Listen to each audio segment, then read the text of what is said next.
Hello and welcome back to our channel. Today's video I'm going to show you how to fix Spotify messages not sending. So first of all, if your Wi-Fi is not stable, this will also happen. Check your Wi-Fi if you think your Wi-Fi is slower. Go ahead and switch it to a mobile data. And if you have secondary Wi-Fi, that's even better. Go ahead and switch it to your secondary Wi-Fi and see if this fixes your problem. If it's still not working, then head over to your Play Store and here simply search for Spotify. At times when your application is not updated, it might show you some minor errors. So if you see update like mine, select update and update your app.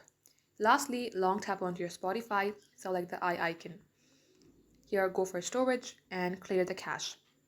Come back onto app info page, select force stop. This will simply stop your application from running in the background. Select OK.